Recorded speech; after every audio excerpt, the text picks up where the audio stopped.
आप देख रहे हैं न्यूज नाउ 24/7। ताज़ा खबरों के लिए हमारे साथ बने रहें। जयपुर में एक सार्वजनिक रैली को संबोधित करते हुए कांग्रेस के राष्ट्रीय प्रमुख मल्लिकार्जुन खड़गे ने कहा, बीजेपी वाले कहते रहते हैं कि वे महिलाओं का समर्थन करते हैं, वे झूठे हैं। उन्होंने महिला आरक्षण विधेयक ऐसे समय पेश किया जब चुनाव नजदीक हैं। वे इसे मतदाताओं को लुभाने के लिए लाए थे। अगर हम 2024 में सत्ता में आए तो विधेयक को लागू करना पहला वादा है जिसे हम पूरा करेंगे। हमने संसद के दोनों सदनों में इस विधेयक का समर्थन किया, लेकिन इसे कब लागू किया जाएगा, इस पर स्पष्टता कहाँ है? जनगणना और परिसीमन हर 10 साल में एक बार किया जाता है। उन्होंने कहा, संसद में इस विधेयक का पारित होना केवल भाजपा का दिखावा मात्र था। जयपुर की जनसभा में हम सभी ये देख रहे हैं कि हमारे कांग्रेस पार्टी के कार्यकर्ता मित्रों को संबोधित करने के लिए हमारे चाहते नेता राहुल गांधी जी अभी आप सबको सभी विषय पर उन्होंने बात की और कांग्रेस संगठन के महासचिव केसी वेणुगोपाल जी, राजस्थान के प्रभारी सुखिंदर सिंह रंधवा जी, राजस्थान के मुख्यमंत्री अशोक गहलोत जी, पीसीसी अध्यक्ष गोविंद सिंह डोटासरा जी, उपस्थित मंत्रीगण, सांसद, चेयरमैन, पीसीसी, डीसीसी, बीसीसी के सभी पदाधिकारीगण, महिला, युवा कांग्रेस और सेवा दल के सभी सदस्य और पदाधिकारीगण, मीडिया के मेरे दोस्तों और दूर दराज से सभा में पधारे बहनों और भाइयों, आज का दिन बहुत पवित्र दिन है, क्योंकि आप नए पीसीसी भवन का शिलान्यास डाले हैं और यहाँ पर इसलिए हमारे कार्यकर्ता ब्लॉक लेवल से लेकर बूथ लेवल से लेकर स्टेट के पूरे लोगों का इसमें योगदान है। सभी लोग आए हैं। मैं आप सभी को धन्यवाद देता हूं कि आपने पार्टी का बहुत बड़ा काम किया है।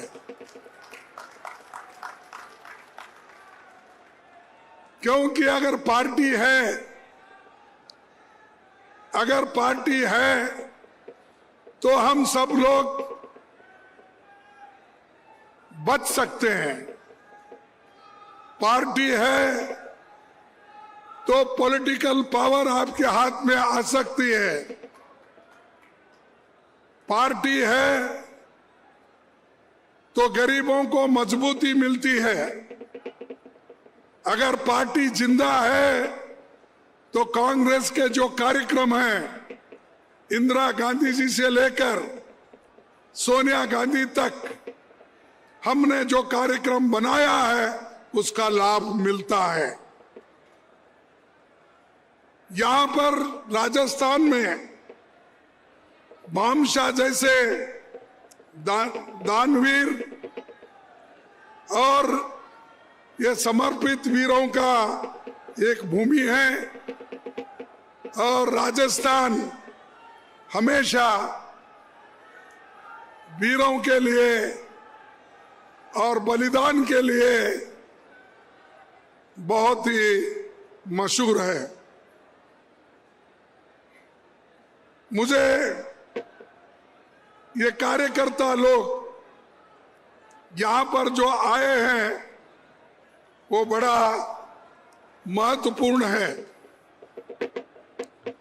और ये विशाल जनसभा, इसमें आए हुए लोग सिर्फ कांग्रेस के कार्यकर्ता हैं, कांग्रेस को मजबूती देने वाले लोग हैं। इसीलिए आप सबको पुनः एक बार धन्यवाद देता हूं।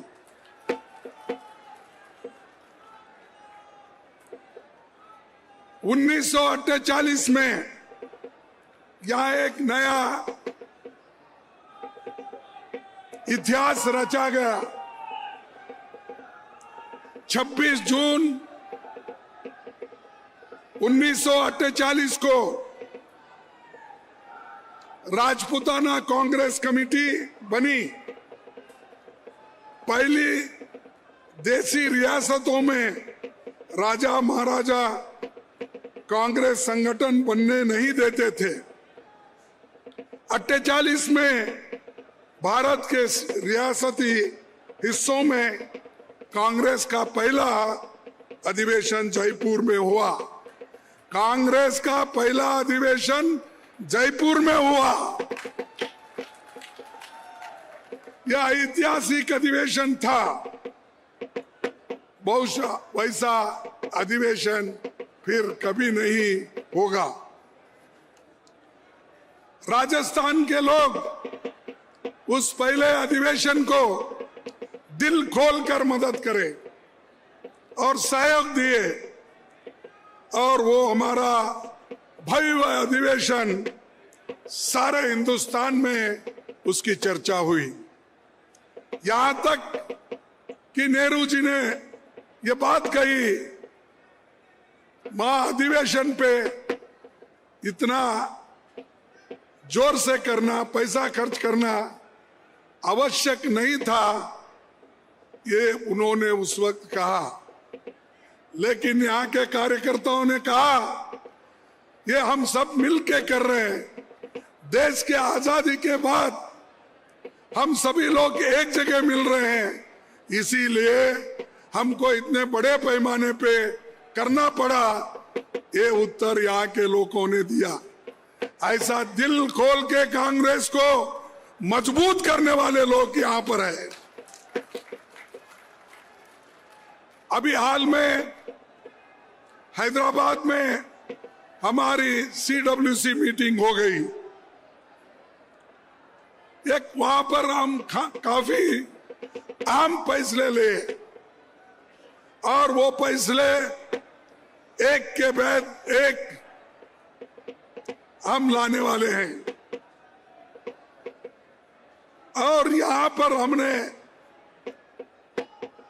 जो उदयपुर में हमने फैसले लिए थे, अधिवेशन जो हुआ था, वो भी एक के बाद एक हम वहां पर कर रहे हैं। इस कारण ये आने वाले चुनाव को भी बहुत बड़ा फायदा होने वाला है। ये पार्टी के कार्यकर्ता हमारे आंख है, हमारे कान है, हमको मजबूत करने वाले हाथ हैं। इसीलिए ये जरूरी है कि कांग्रेस के कार्यकर्ताओं को मजबूत करना। और आप का जिम्मा है वोटरों को साथ लगातार संपर्क रखना, उनके सवालों का जवाब देना,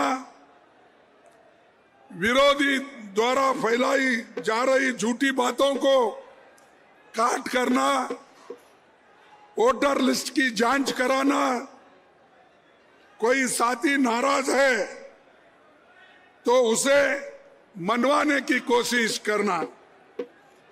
जहां तक ये भी बताना होगा, सरकार ने 2018 में जनघोषणा पत्र में जो वायदे किए थे उसे केवल पूरा नहीं किया, लेकिन उससे भी एक कदम आगे बढ़ के सब कुछ लोगों को दिया। ये कांग्रेस पार्टी की देन है। कांग्रेस पार्टी जो कहती है वो करके बताती है। आपको हमने जो वायदा किया था, हमारे चीफ मिनिस्टर ने, हमारे एमएलएओं ने, मिनिस्टरों ने सभी मिलके आपके वायदे पूरे किए, बल्कि ज्यादा भी दिए।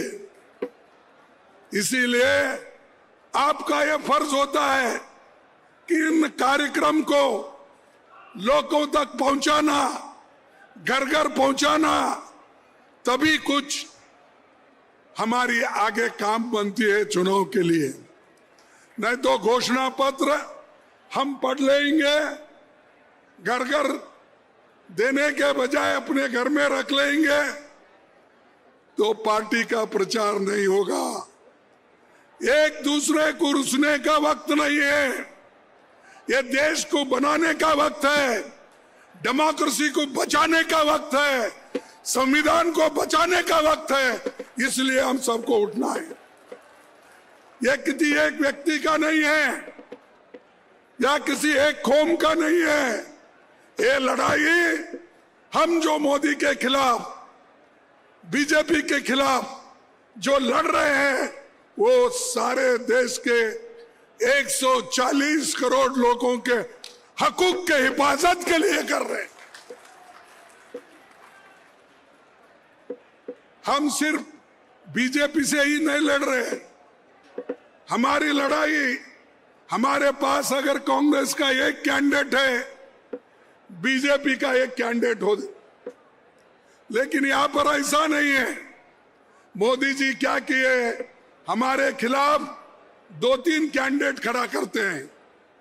एक तो बीजेपी का कैंडिडेट, दूसरा ईडी का कैंडिडेट, तीसरा सीबीआई का कैंडिडेट, चौथा इनकम टैक्स का कैंडिडेट।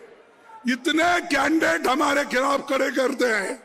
इन सबको मात करके हमको जीतना है, क्योंकि जब चाहे तब वो सीबीआई लगा देंगे,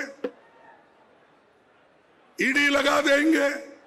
हमारे जब सम्मेलन होते हैं, हमारे जब कार्यक्रम होते हैं, दूसरे दिन ही छापा पड़ता है या उसी दिन छापे डालते हैं। अगर कल हमारा एक संगठन के तौर पर मीटिंग है, तो तब उसके पहले एक दिन हमारे ऊपर छापे गिरते हैं। क्यों? ये क्या डेमोक्रेसी है? और ऊपर से बोलते हैं डेमोक्रेटिक है। हम बहुत काम जो लोकतंत्र के अनुसार करते हैं। कहाँ है भाई लोकतंत्र के अनुसार तुम्हारा? हर जगह आप लोगों के ऊपर डरा धमका के आप काम कर रहे हो। और दूसरी चीज, ये सब देखने के बाद आप दोबारा हमारी सरकार यहां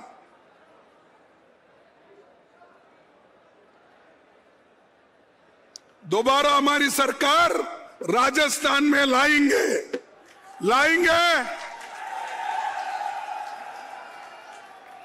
तो मैं इस पे समझ जाता हूं कि आप लाने वाले, और हम लोग आपके साथ हैं।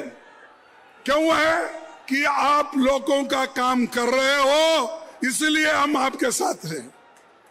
और जब तक सब हम मिलके डिसिप्लिन के साथ हमको काम करना है, और एकजुट अगर नहीं रहते, हम बड़े मुश्किल में हम जाते हैं। इसीलिए मैं एक बात कहूंगा, किसी शायर ने यह कहा है, एक पल रुकने से दूर हो गई मंजिल, एक पल रुकने से दूर हो गई मंजिल, सिर्फ हम ही नहीं रास्ते भी चलते हैं।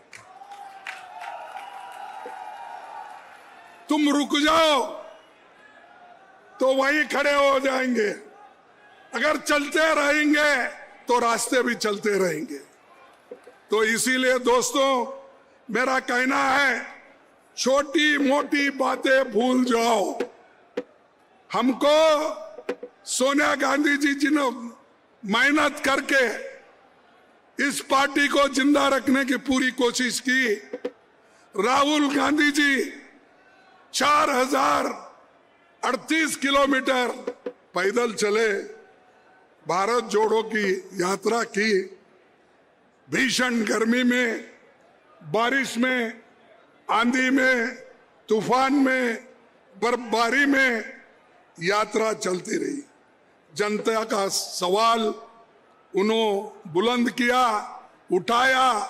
इसीलिए हम सबको ये सीखना चाहिए, हम लोगों को अगर हकूक मिलना है, लोगों को खुश रखना है, तो जो मेहनत राहुल जी कर रहे हैं, जो मेहनत सोनिया गांधी जी कर रहे हैं, हम इसको आगे बढ़ाना है। इसीलिए मैं आपसे यही विनती करूंगा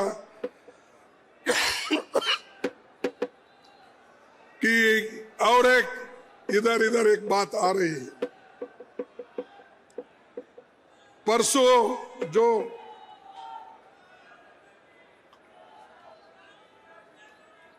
परसों हमारा एक स्पेशल सेशन हुआ जो मोदी जी ने बुलाया था।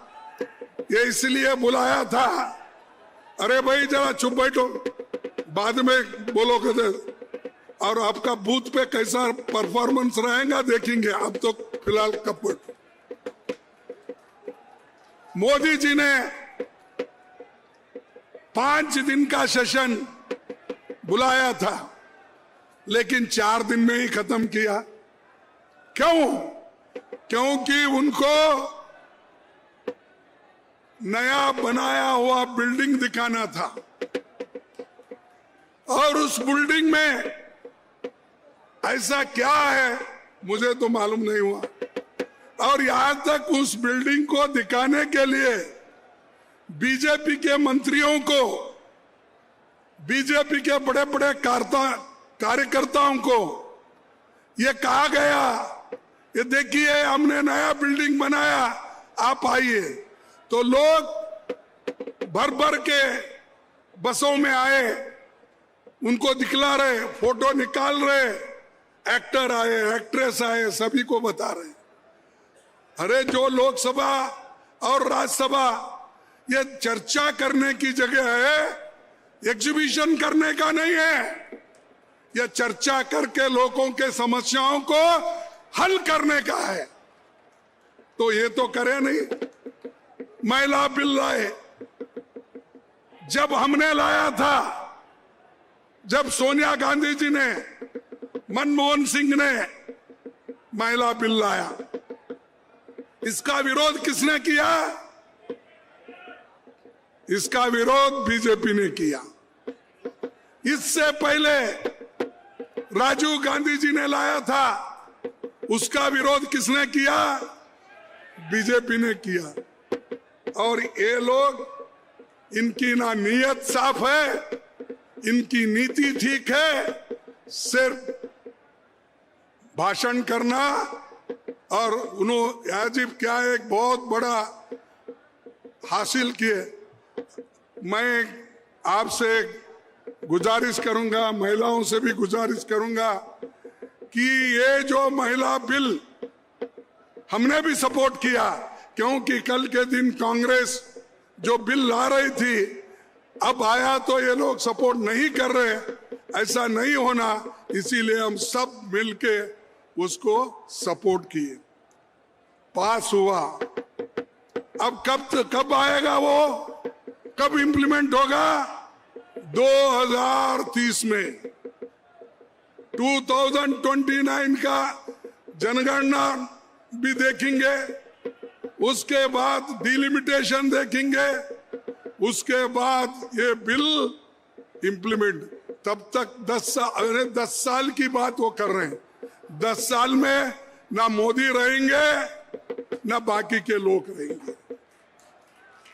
अरे आज उसी लिए राहुल गांधी जी बोले, सोनिया जी बोले, मैं बोला कि पार्लियामेंट में उसको अब भी लागू करो, क्योंकि इसमें कोई बहुत बड़ा कानूनी पेचीदा नहीं है। तो सीधा सीधा जितने लोग हैं पार्लियामेंट में और राज्यसभा में, उसको 1/3 कर उसमें से निकालो और दे दो, तो वो लागू 2024 को ही होता है। तो उन्होंने नहीं किया, उन्होंने चुप टालते गए, दिखाना दिखाना। तो हाथी के दांत होते ना, दिखाने के एक और खाने के एक, वैसा मोदी जी का हो गया। मैंने लाया और क्या जश्न मना रहे उसका। औरतें आ रहे हैं, कोई फूल डाल रहे उसके ऊपर, आ रहे कोई पैर पड़ रहे, इन्हों भी पैर पड़ रहे किसके। यानी जो चीज हम 30 साल पहले 89 में किए थे और उन्हीं के वजह से रुक गया था, और वही लोग आज हीरो बन के फिर रहे हैं। तो लोग होशियार है, शाणे हैं, ये कभी उनके झांसे में नहीं आएंगे। और जो कुछ किए हैं ये हमने किया है। आपको वोटिंग का अधिकार भी कांग्रेस ने दिया है। पंडित जवाहरलाल नेहरू, डॉक्टर अंबेडकर, संविधान में जो इस देश का एक मामूली से मालूम कर्मचारी, किसान, लेबर, अमीर से अमीर आदमी, खेती करने वाला, दुकानदार, सबको अगर हक किससे मिला तो वो कांग्रेस के वजह से मिला। पहले कहा था, पहले तो यह था जो टैक्स देते थे उनको वोटिंग का अधिकार, जिस इनकम टैक्स देने वाले को, प्रॉपर्टी जिसके पास है उसको, ये लोगों को था। लेकिन आजादी के बाद हमने जो संविधान बनाया, उस संविधान में गरीब से गरीब को भी एक वोट और उसकी कीमत एक ही, अमीर से अमीर आदमी को भी एक ही वोट, उसकी कीमत भी उतनी ही। ये काम हमने किया और हमको बार बार पूछते तुमने क्या किया। अरे हमने तो ये लोकतंत्र में सबको हक दिया, अधिकार दिया। आज इतने लोग जो राहुल गांधी जी का पंचायत एक्ट, उसके तहत आज 14 लाख महिलाएं इलेक्ट हो गए हैं पंचायत में, जिला पंचायत में, तालुका पंचायत में, म्युनिसिपालिटी में, कॉरपोरेशन में। ये किसने किया? 14 लाख हमने करके दिखाया। और आज हमारे बहनें, माताएं, भाई सब रोटेशन के तहत कोई अध्यक्ष बन रहे, हर कम्युनिटी के लोग हैं। अरे ये तो बीजेपी कभी भी नजदीक नहीं आने देती। यहां तक कि जो प्रेसिडेंट, राष्ट्रपति है, हमारे राष्ट्रपति द्रौपदी मुर्मू जी को वो नए बिल्डिंग इनॉग्रेशन में इनविटेशन भी नहीं दिया। ये है शेड्यूल ट्राइब के तहत। क्यों नहीं बुलाना? आप सिनेमा वालों को बुलाते हो, आप अपने लोगों को बुला के दिखाते हो, तो वो इनॉग्रेशन के लिए आपने मुर्मू को क्यों नहीं बुलाया? वो तो अध्यक्ष है, राष्ट्रपति है, और राष्ट्रपति को अपमान करते हो और ऊपर से बोलते हैं हमने ये सब बनाया, देखो उनको अध्यक्ष बनाया, इनको ये बना। क्या बनाए? नाम के वास्ते बनाते हो। और दूसरी चीज, जब उसका फाउंडेशन हुआ, उसके फाउंडेशन के वक्त भी हमारे जो कोविंद है, राष्ट्रपति थे, उनको फाउंडेशन के वक्त भी नहीं बुलाया गया। क्योंकि वो अछूत है। अगर अछूत के हाथ से फाउंडेशन करेंगे तो नेचुरली फिर वो गंगा जल से लाके धोना पड़ता। तो इसीलिए क्या शेड्यूल कास्ट शेड्यूल ट्राइब्स को आपने अहमियत दी, इंपॉर्टेंस दिया? मुझे बोलो, मैं ये सवाल शेड्यूल कास्ट के लोगों से पूछता हूं, शेड्यूल ट्राइब के लोगों से पूछता हूं, बैकवर्ड क्लास के लोगों से पूछता हूं, ये मर्यादा है? अरे आप राष्ट्रपति वो जब पार्लियामेंट बुलाते हैं तो हम लोग आते हैं, वो समन करते हैं, प्राइम मिनिस्टर समन नहीं करता, लेकिन उनको ही नहीं वहां पर जगह, उनको ही जगह नहीं वहां पर। तो फिर ऊपर से बोलते हैं हम महिला का बहुत बड़ा इज्जत करते हैं। उन्होंने नाम लिया, वो कित्तूर रानी चन्नम्मा का लिया, ठीक है, झांसी रानी का, ठीक है, ये तो इतिहास के पन्नों में ये सब है। लेकिन आधुनिक इस शताब्दी में और जो आजादी के वक्त जो महिलाएं लड़ी है वो सब कांग्रेस में, और कांग्रेस के महिलाएं सब कुछ अपना जीवन छोड़कर आजादी के लिए लड़े हैं। तो इसलिए गांधी जी एक बात कहे थे, मैं ये कहूंगा, गांधी जी ने कहा था कि मैं ऐसे भारत के निर्माण के लिए कोशिश करूंगा, मैं ऐसे भारत के निर्माण के लिए कोशिश करूंगा जिसमें गरीब से गरीब आदमी भी महसूस करेंगे कि ये देश उनका है, इसमें उनकी आवाज का महत्व होगा, जहां ऊंच नीच का भेद नहीं होगा, तथा स्त्री को भी वही अधिकार मिलेगा जो पुरुषों को प्राप्त होगा। ये महात्मा गांधी जी ने बोला।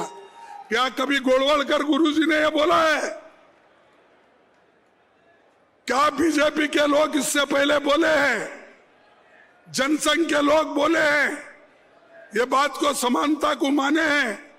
पिछले कितने भी उनके भाषण निकाल के दो, उसमें महिलाओं के लिए कुछ नहीं है। जब यहां पर राहुल जी, हम लोग, सोनिया गांधी जी मिलके जब इंडिया का एक आइडिया निकाले, एक होने का जब आइडिया निकाले, तब वोटों के खातिर महिला का बिल उनको याद आया और वो बिल को लेकर वही बात कर रहे कि हम महिलाओं के साथ हैं। तो भाइयों, ये ऐसे बातों में मत आओ, ये झूठे हैं और हमेशा झूठ बोलते ही जाते हैं। आपको तो मालूम है सब जुमले। तो मैं अपने भाषण में राज्यसभा में भी कहा कि भाई ये एक जुमला तो नहीं है, क्योंकि 10 साल बाद ये इंप्लीमेंट होने वाला है। अब तब तक तो ये जुमला बनेगा क्या है? तो इनके जुमले बहुत है। 2 करोड़ नौकरियां मैं सबको दूंगा, मिले क्या आपको? 15-15 लाख रुपए उन्होंने देने का वायदा किया था, वो मिले आपको? देखो, एक प्राइम मिनिस्टर इतना झूठ बोलता है तो आप ही सोचिए, कोई भी चीज सिर्फ इलेक्शन के एक स्टंट बनाकर वो करते हैं। तो इसीलिए मैं आपसे विनती करूंगा कि जो महात्मा गांधी जी का सपना था और सभी स्त्री पुरुष को, गरीब को एक जगह रख के काम करने का, तो ये हमको बीड़ा उठाना है। और सभी ओबीसी के महिलाओं को जब तक ये आरक्षण नहीं मिलेगा, हम उनके लिए लड़ते रहेंगे और ओबीसी को जरूर इसमें मिलना चाहिए। 73-74 संशोधन हमने किया, करके जो महिलाओं को देना था सभी को दिया, लेकिन ये लोग वो देना नहीं चाहते, क्योंकि ये रोकना चाहते हैं। चलो 10 साल में क्या होगा देखेंगे। ये उनका एक बहुत बड़ा ये एक पीछे का है। ये लोग सामने आके बोलना नहीं चाहते, इस एजेंडे को पीछे ही रखे हैं। यहां पर कांग्रेस के जो अधिवेशन हुआ, शायद पहली अध्यक्ष यहां से जो चुने गई सरोजिनी नायडू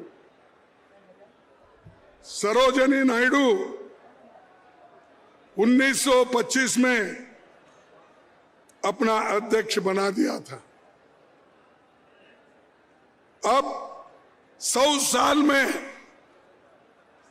आरएसएस हो, बीजेपी हो, कोई महिला उनके पार्टी की अध्यक्ष बनी है क्या? आरएसएस की महिला कोई ऊंचे पद पे गई क्या? तो आपके पास अपने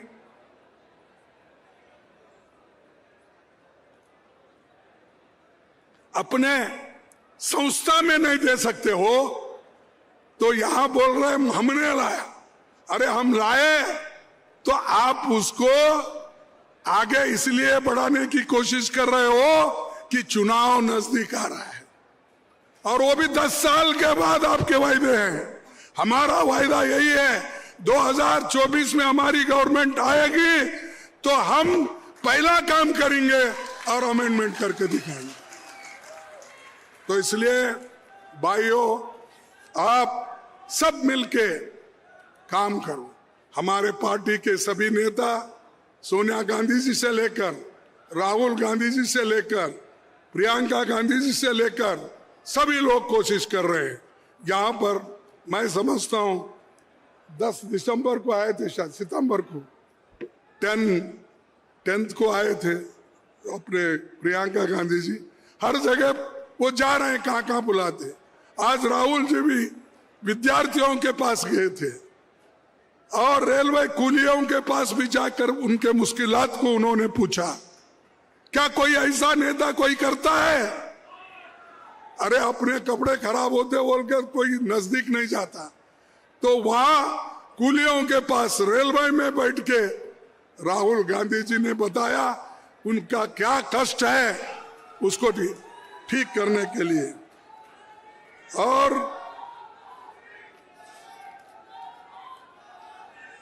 और हमारे को महिलाओं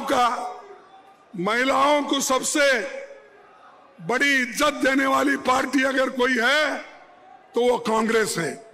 मैं 2-4 उदाहरण आपके सामने रखूंगा। पहली महिला कैबिनेट मंत्री राजकुमारी अमृत कौर कांग्रेस से हुई, नेहरू जी के कैबिनेट में। पहली महिला राज्यपाल सरोजिनी नायडू हो गई देश में।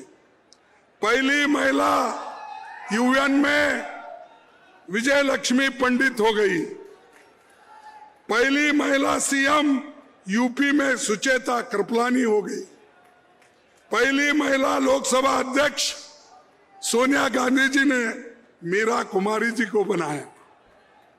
भारत की पहली महिला प्रधानमंत्री कौन थी? इंदिरा गांधी थी। भारत की पहली महिला राष्ट्रपति कौन थी?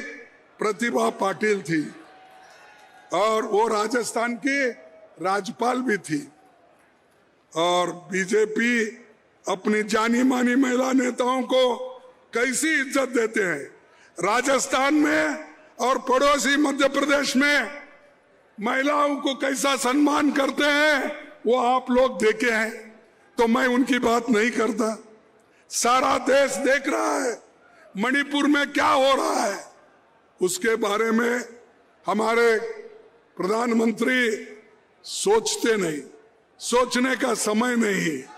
और उनको अगर हम कुछ कहें तो सब छोड़कर आपके जमाने में नहीं हुआ, इनके जमाने में, तो इसीलिए राहुल गांधी जी बोले ठीक है, अगर कुछ नहीं हुआ हम उसको मानते हैं, लेकिन आप क्यों नहीं कर रहे? दूसरों को कहने वाले आप क्यों नहीं कर रहे?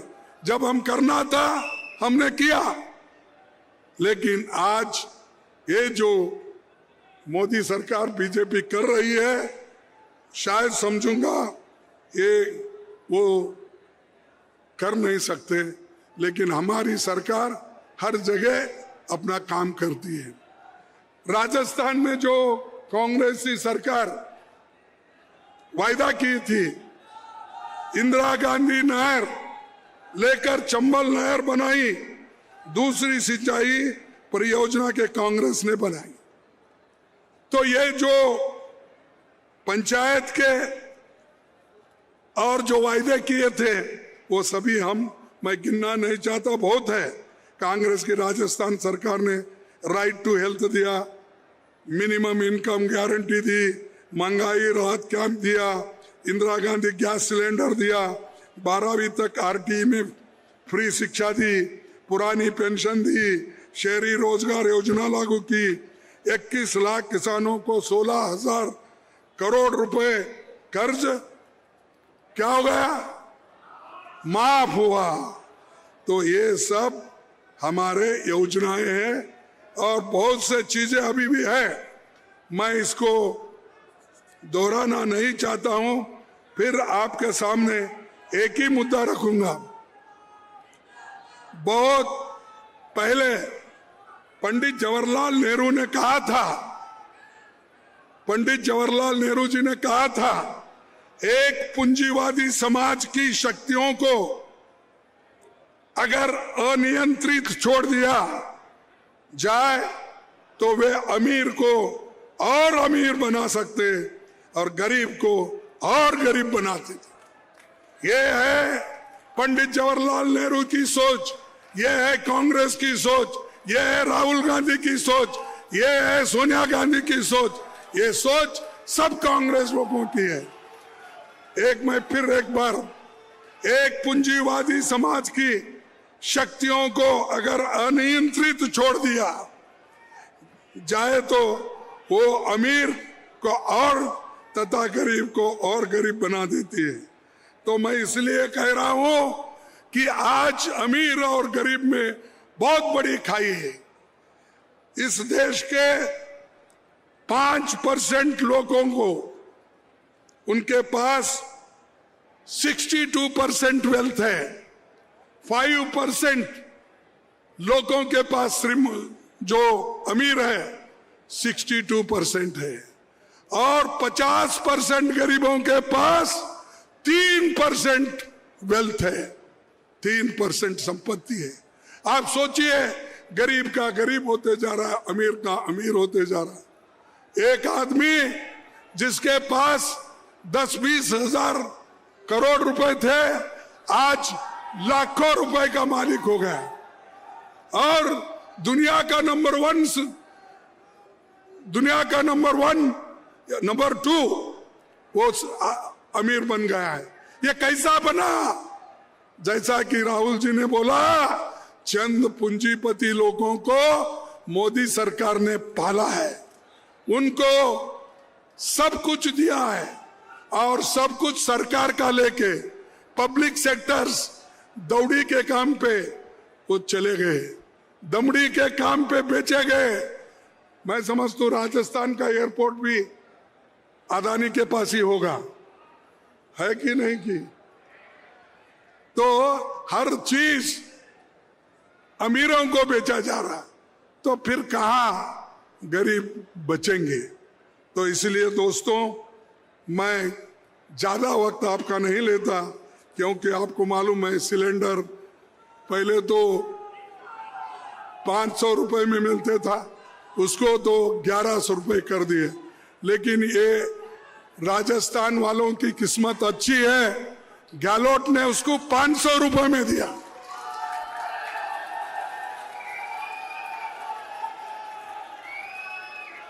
और मुद्दों से अनएम्प्लॉयमेंट है, उसके बारे में मोदी कभी नहीं सोचते। इन्फ्लेशन है, मोदी कभी नहीं उसके बारे में सोचते। महंगाई के बारे में नहीं सोचते। अरे टमाटो, प्याज, दाल, तेल सब महंगे हो रहे हैं, उसके तरफ उनका ध्यान नहीं। उनके तरफ सिर्फ जय जयकार होना उनको, आजू बाजू आगे पीछे जय जयकार करने वाले लोग होना, और हमको यही क्वेश्चन पूछते रहेंगे 70 साल में तुमने क्या किया, बार बार वही पूछना। अरे भाई कितने बार पूछेंगे आप, 10 साल हो गए वही प्रश्न हमारे को पूछते हैं। हम बार बार बोलते हैं अरे भाई हम 70 साल में, या हमारी जो गवर्नमेंट का है 65 साल में हमने क्या किया उसका हिसाब मेरे पास है। मैं अगर ये देने लगूं तो आपको भी वक्त नहीं लगेगा, मेरे पास है हमने क्या क्या किया। नेहरू जी ने, इंदिरा गांधी ने चंबल घाटी प्रयोजन, Mewar university, AIIMS Jodhpur, IIT Jodhpur, IIM, ये पढ़ने लगा इतना 10-20 मेरे पास ऐसे हैं, इसको छोड़ के तो बाकी क्या आपके पास ही है। तो दोस्तों हम करके दिखाते हैं, करके दिखाने के बाद हम ये कहते हैं कि आप लोग इधर काम कीजिए, और बाकी सभी को मैं यही कहूंगा कि 1 मिनट में मैं अपना भाषण खत्म करूंगा। जो पब्लिक सेक्टर में आपको बहुत बड़ी जिम्मेदारी है, गरीबों को, लोअर मिडिल क्लास को, दलितों को और शेड्यूल ट्राइब्स को। क्यों कि आप अगर क्या बोलते हैं, अगर आप इसको देखेंगे नहीं तो आपको बहुत बड़ा नुकसान आगे होने वाला है। क्योंकि पब्लिक सेक्टर तो बेच के खा रहे हैं सरकार, आपको नौकरियां कहां से मिलेंगे, रिजर्वेशन कहां से मिलेगा, सरकार नौकरियां भी कम हो रहे हैं। अध्यक्ष राहुल गांधी जी बोले कि 90 सेक्रेटरी में से ओबीसी के सिर्फ 3 सेक्रेटरी है। कितने हैं? सिर्फ 3। 90 में 3 ओबीसी है तो SC ST का तो कुछ भी नहीं, वो तो साफ, उनको कोई पूछने वाला ही नहीं है। अगर ऐसा ही हुआ तो पुराने दिन आएंगे, मनु के दिन आएंगे, और मनु के दिन अगर आ गए परमानेंटली आप गुलाम बन जाएंगे। आप गुलाम बने, क्या आप गुलाम बनना चाहते हो? नहीं। अगर गुलाम बनना नहीं चाहते हो तो कांग्रेस को वोट दो। अगर आप गुलाम बनना नहीं चाहते हो, संविधान की रक्षा करो। अगर आप गुलाम नहीं बनना चाहते हो, लोकतंत्र को बचाओ। आप गुलाम नहीं बनना चाहते हो, एक दूसरे का सपोर्ट करो, आगे आओ, हम आपके साथ हैं। इतना कहते हुए मेरे भाषण को समाप्त करता हूं। जय हिंद, जय कांग्रेस, जय हिंद।